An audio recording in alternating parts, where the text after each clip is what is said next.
రజనీ గారు ఏంటి నేను జగదీష్ గారిని అడిగిన క్వశ్చన్ మిమ్మల్ని అడుగుతున్నా. ఏంటి మీకున్న అభ్యంతరం, జగన్మోహన్ రెడ్డి గారు చేసిన అప్పీల్ పట్ల మీకున్న అభ్యంతరం ఏంటి? సార్ ఈ రోజు వాలంటీర్ల గురించి మాట్లాడుతుంటే ఏదైతే మన రెడ్డనయ్య భగవంతుడికి భక్తుడికి అంశంధారమైనది అంబికా దర్బార్ భక్తి అనే ఒక అడ్వర్టైజ్మెంట్ మనం వినున్నాం కదా సార్. ఈ రోజు ప్రజలకి ప్రభుత్వానికి అంశంధారంగా లేకపోతే మీడియేటర్ గా పనిచేసే వాలంటీర్ల గురించి స్లీవ్స్ మడిచి పెడితే దాంట్లో తప్పే ఉంది, లేకపోతే వాళ్ళకి అలాగా ఏదో మిత్ర వజ్ర అవార్డు అలా ఇస్తే తప్పే ఉంటుంది. ఇవంతా తప్పులేదండి. ప్రభుత్వానికి పని చేయండి అంటే తప్పండి. ఎందుకంటే 1975 ఇందిరాగాంధీ ఎమర్జెన్సీ టైంలో కూడా గవర్నమెంట్ ఎంప్లాయీస్ తో ఇలాగే వాడినందుకు రాజనారాయణ గారు కేసేస్తే అలహాబాద్ హైకోర్టు ఇచ్చిన జడ్జిమెంట్. సార్ వీళ్ళు గవర్నమెంట్ ఎంప్లాయీస్ కాదంటారా అంటే లేదు లేదే, మరి ఆ వచ్చే 5,000 కూడా మా గవర్నమెంట్ నుంచే వస్తుందిగా. సో ప్రభుత్వ పథకాలని పబ్లిసిటీ చేయండి, కానీ ప్రభుత్వం గురించి చెప్పకండి. ప్రభుత్వంలో వ్యక్తి గురించి మాట్లాడకండి, వ్యవస్థ గురించి మాట్లాడండి.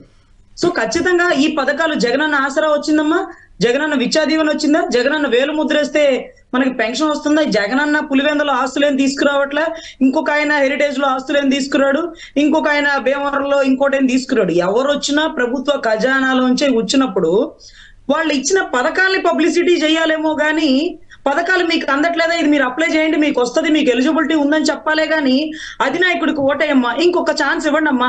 చూసారు కదా ఎన్ని పథకాలు ఇస్తున్నారు, ఎవరి కోసం ఇస్తున్నారు పథకాలు, ఎవరు బాబు సొమ్ములు దానం చేసి ఇస్తున్నారు. ఖచ్చితంగా ఈ ప్రభుత్వానికి పని చేయండి, ఈ ప్రభుత్వాన్ని మళ్ళీ గెలిపించండి అనేటటువంటి మీడియేటర్లు ఇంటింటికి తిరుగు ఎందుకు పని చేపిస్తున్నారు? అసలు వాలంటీర్ అనే పదవి ఏంటండి? ఇంత అభ్యుదయ భావాలతో ఉండి నేను ఏ రోజు ఫీజు లేకుండా కేసు చేయని, నా దృక్పథంలో దళితుల్లో ముఖ్యంగా పేదవాళ్ల కేసులు ఫ్రీగా చేస్తాను, ఎవరైనా సూసైడ్ చేసుకున్న కేసులు ఫ్రీగా చేస్తాను, ప్రతి కేసు నేను చేయనండి. సో నాకే అటువంటి ఆదర్శాలు లేనప్పుడు పాపం డిగ్రీ చదువుకున్న బిడ్డల్ని వాలంటీర్ అనే నెపంతో 5,000కి పని చేయించుకోవడం ఏంటండి? సంవత్సరానికి ఒకసారి జాబ్ క్యాలెండర్ రిలీజ్ కాకపోబట్టేగా 2,60,000 మంది వాలంటీర్లు తయారయ్యారు. జనరలైజ్ చేయకండి. మనం పాయింట్ గురించి మాట్లాడిన తర్వాత రిక్రూట్మెంట్, వాళ్ళని వేధిస్తున్నారా, వాళ్ళకి జీతాలు ఉద్యోగాలు ఇవ్వలేదు. నా పాయింట్ ఏంటంటే ప్రభుత్వ ఉద్యోగులను కూడా మాకు ఓటేయండి, మా ప్రభుత్వాన్ని మళ్ళీ గెలిపించండి అని చాలా సందర్భాల్లో ఆత్మీయ సమావేశాలు పెట్టి ముఖ్యమంత్రులు మాట్లాడడం, ప్రతిపక్ష నేతలు మాట్లాడడం చాలా సందర్భాల్లో చూస్తూ ఉన్నాం. ఉద్యోగ సంఘాల నాయకులు ఆల్మోస్ట్ రాజకీయ పార్టీకి సంబంధించిన నాయకుల్లాగా బిహేవ్ చేయడం రెండు తెలుగు రాష్ట్రాల్లో చూస్తూ ఉన్నాం. కానీ ఇప్పుడు వాలంటీర్లను కూడా అలా అప్పీల్ చేస్తే మాకు ఓటేయించండి అని చెప్తే ఏంటి తప్పు, ఎలా తప్పుగా చూస్తారు? సార్ వాలంటీర్లు గవర్నమెంట్ కి సంబంధించినటువంటి సభ్యులని మీరే చెప్తండ్రి, అదే రకంగా ఊళ్ళో సుబ్బయ్య వేసాయి తీసాయి మన పార్టీ కార్యకర్తలని మీరే చెప్తుండ్రి. ఈ రోజు భగవంతుడికి భక్తుడికి అనుసంధానం అయింది, ఈ రోజు మీరు ప్రభుత్వాన్ని జనాల్లోకి తీసుకెళ్ళండి, అదే రకంగా జగనన్న గురించి చెప్పండి అని చెప్పడం పూర్తిగా తప్పు. అందుకనే ఎలక్షన్ కోడ్ ఆనవక ముందు నుంచే ఎలక్షన్ కమిషనర్ నిమ్మగడ్డ గారు కూడా ఇదే పదాన్ని వ్యక్తీకరిస్తూ వీళ్ళని జనాల్లో ఇలాగే తీసుకెళ్తారు, రేపు ఓటుకి ఇచ్చే డబ్బులు కూడా వాలంటీర్లతో అందిస్తారు. అన్ని తప్పులని పాపం ఈ డిగ్రీ చదువుకున్న బిడ్డల మీద నెపంతో వేసేస్తున్నారు. ప్రభుత్వానికి సంబంధించి మా హైకోర్టులో క్వశ్చన్ చేయడానికి సార్ వాలంటీర్ తప్పు చేస్తుందంటే వాలంటీర్ అంటే ఎవరమ్మా? ఇప్పుడు ఏ పార్టీలో రాయాలి? మేము రెస్పాండెంట్ 1 గా ప్రిన్సిపల్ సెక్రటరీని, కలెక్టర్ని, ఆర్డీఓని, ఎంఆర్ఓని, పంచాయతీ సెక్రటరీని కూడా పార్టీగా చేస్తాం. ఈ కింద సచివాలయ సిబ్బంది వాళ్ళ కింద ఉండే వాలంటీర్ని ఏ పార్టీగా చేయాలో అర్థం కావట్లేదు. అసలు వీళ్ళ రూల్స్ అండ్ రెగ్యులేషన్ ఏంటి? వాలంటీర్లు రాజ్యాంగ వ్యతిరేకమైన వ్యవస్థ సార్. రాజ్యాంగ వ్యతిరేకమైన వ్యవస్థ అనే దానికంటే మన గౌరవ ముఖ్యమంత్రి గారి వ్యవస్థ. సో ఈ గౌరవ ముఖ్యమంత్రి గారి వ్యవస్థ కొత్త ముఖ్యమంత్రి వస్తే ఉండదా? ఏమండి, ఈ గౌరవ ముఖ్యమంత్రి గారి వ్యవస్థ కొత్త ముఖ్యమంత్రి వస్తే ఉండదా? సార్ వీళ్ళకి జాబ్ క్యాలెండర్ రిలీజ్ చేస్తే వీళ్ళే సర్దుకొని వెళ్ళిపోతారు సార్. ఉద్యోగాలు లేక ఇక్కడ కూర్చొని పనిచేస్తున్నారు. డిగ్రీ చదువుకున్న ప్రతి వ్యక్తి ఏది సేవా దృక్పథంతో 5,000కి ఊటు పని చేయడం, అసలు 5,000కి ఇల్లు కాదండి. ఆంధ్రప్రదేశ్ రాష్ట్రంలో ఎంప్లాయ్మెంట్ ఎక్స్చేంజ్ లో నమోదు చేసుకున్న దాని ప్రకారం 16.5 లక్షల మంది ఎంతమంది నిరుద్యోగులు ఉన్నారు. నాకెవరో మన ఫ్రెండ్ చెప్తున్నారు, నాకు సబ్జెక్టు కరెక్షన్. ఆంధ్రప్రదేశ్ రాష్ట్రంలో ప్రభుత్వ ఉద్యోగాలు ఎన్ని ఉంటాయి? ఇప్పుడు జాబ్ క్యాలెండర్ ప్రభుత్వ ఉద్యోగాలతో కాదు. సరే, ఇక్కడ యాడ్ చేస్తూ ఇంకోటి, మీరు గతంలో పవన్ కళ్యాణ్ గారు కావచ్చు, తెలుగుదేశం పార్టీ కావచ్చు, వాలంటీర్లని ఒక సంఘ విద్రోహ శక్తులుగా ఓపెన్గా మాట్లాడారు. మహిళల అక్రమ రవాణాలో వాళ్ళ పాత్ర ఉంటుంది అని మాట్లాడారు.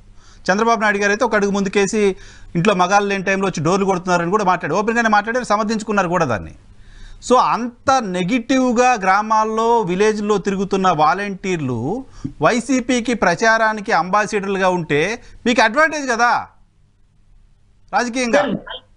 సార్ చెప్పేది వినండి, వాళ్ళని తప్పుగా మనం ఇప్పుడు వ్యక్తీకరించకూడదు. ఎందుకంటే ఎక్స్క్యూజ్ మీ, నేను చేయలా, మీరు చేసింది కోట్ చేసి గుర్తు చేశా, ఒక అక్షరం కూడా నేను ఎక్కువ మాట్లాడాను. విషయం ఏంటంటే 50 ఇళ్లలో ఒక మనిషి అంటే మనకు సంబంధించిన వ్యక్తే. మనకు సంబంధించిన వ్యక్తితో మనమే పోట్లాడి మనమే శత్రుత్వం కాదు. ఈ డిగ్రీ చదువుకున్న బిడ్డతో తప్పు చేపిస్తున్నది వ్యవస్థ. ఈ రోజు తండ్రి అడిగినప్పుడు 100 రూపాయలు ఇస్తే ఓకే, 100 రూపాయలు ఇవ్వకుండా 10 రూపాయలు ఇవ్వకుండా ఇబ్బంది పెట్టినప్పుడు ఈ కొడుకే తండ్రి జేబులో డబ్బులు కొట్టేసే పరిస్థితి అయింది. ఈ రోజు చదువుకున్న వాడికి 5,000 ఇచ్చి బతకమంటే బతకలేక నువ్వు చెప్పిన దానికల్లా తందనాడి ఈ రోజు పీకలు కట్టేసింది వాస్తవం కాదా? వాలంటీరు వేలు ముద్రేసి దొంగతనంగా డబ్బులు తీసుకుంది వాస్తవం కాదా? వాలంటీర్ ఒక ఆడ మనిషిని తీసుకొని వెళ్ళిపోయింది వాస్తవం కాదా? లేదండి, మీరు రజనీ గారు కాదు, రజనీ గారు అవి జనరలైజ్ చేయడం. ఇప్పుడు జర్నలిస్టులో తప్పులు చేసే వాళ్ళు ఉంటారు, లాయర్లో తప్పులు చేసే వాళ్ళు ఉంటారు, డాక్టర్లో తప్పులు చేసి ఉంటారు, రాజకీయ నాయకుల్లో కూడా చాలా తప్పులు చేసే వాళ్ళు ఉంటారు.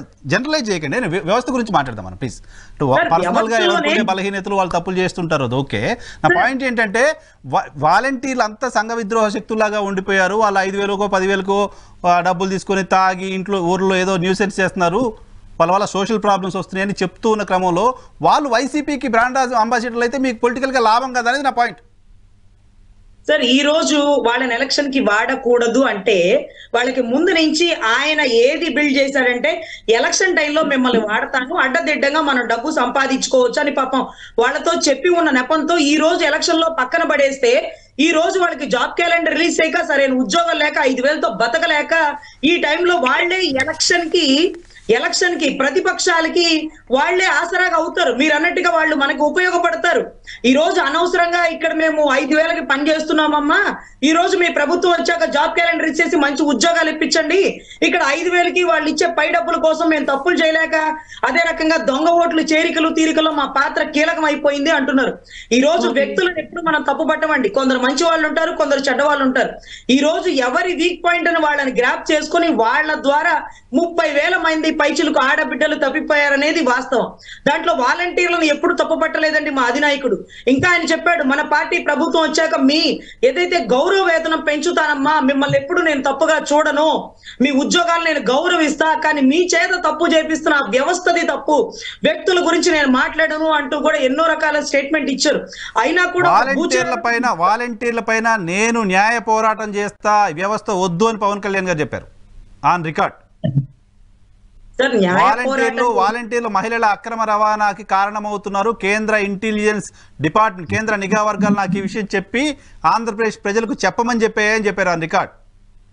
అవును సార్, ఆన్ రికార్డ్ చెప్పి తర్వాత కూడా మనకి ఇచ్చిన స్టేట్మెంట్ ఏంటంటే మీతో ఈ తప్పు చేపిస్తున్నది ఎవరు, దాన్నే నేను క్వశ్చన్ చేశానమ్మా, ప్రత్యేకించి మిమ్మల్ని కాదు. ఈ రోజు మంచోడు మంచి చేస్తాడు, చెడ్డోడు చెడు చేస్తున్నట్టుగా ఈ రోజు మంచి ప్రభావితం పోకుండా చెడుకు మీరు లోనితం అయిపోతున్నారు అనే స్టేట్మెంట్ నే ఆయన వ్యక్తపరుస్తుందండి.